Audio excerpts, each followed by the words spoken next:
Hello fellow YouTubers, Bear Prepper here. Today we're going to just make a simple brisket so that I can freeze dry it. So let me show you what the recipe calls for. So what I have here is about a 15-pound brisket, and it's cut because I had a flat shallow pan and I had to be able to get the whole thing in, and it was just too long for the pan. But you got to use a flat shallow pan or something that you can set the brisket in completely flat. You want to mix up a marinade, and my marinade is 2 cups of beef broth, 1.5 cups of soy sauce, and you can use the low sodium soy sauce, a 1/2 cup of lemon, or you can use true lemon. Now if you use true lemon, which I did, you want to use about 3 teaspoons. Add yourself a 1/2 cup of water to go with that. 2 tablespoons of liquid smoke. 6 cloves of garlic, minced really good. If you're just using the jar of minced already, you can use 6 teaspoons. 1 tablespoon of ground or chopped ginger. You want to try to get it as smooth as possible. You're going to marinate it in that for 24 hours. Just cover it with foil and put it back in your refrigerator. And then once that is done, if you don't have it in the pan you're cooking it, you want to transfer it to the pan you're cooking it in, and then pour your marinade over the top. We're going to cook this at 300 degrees for about, I figure it's going to take 7 to 10 hours. And that's about, 40 minutes per pound is what you want to figure.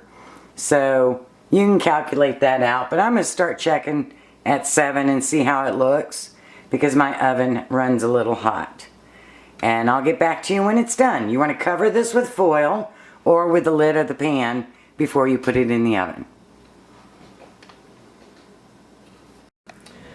Okay, so it has been 10 hours. I'm only going to take this off just so you can see what it looks like. Look at that.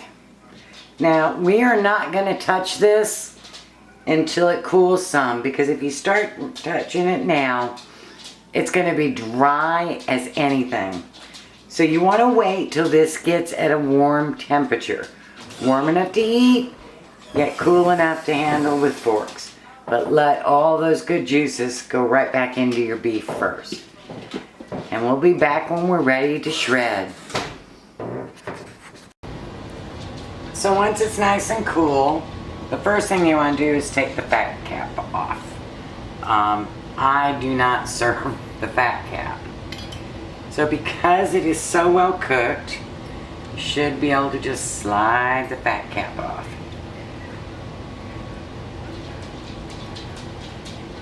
This one had a really big one. Now don't throw this out, because of course you want to pull the meat that's stuck on the fat cap off and give it to your dogs and stuff. Just don't give them the fat cap, because it's really bad for them to have that much fat. But doesn't this look wonderful and juicy? Look at that.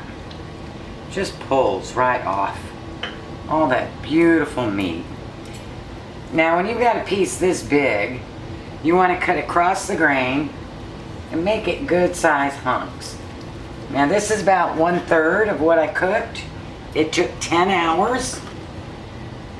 But isn't it beautiful? Look at that.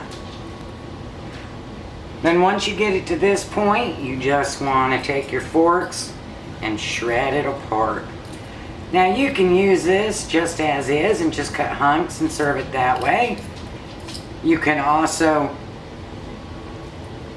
take it and use it in sandwiches. If you're having a get-together, like at work or something like that, and you got to serve something, it goes over real well.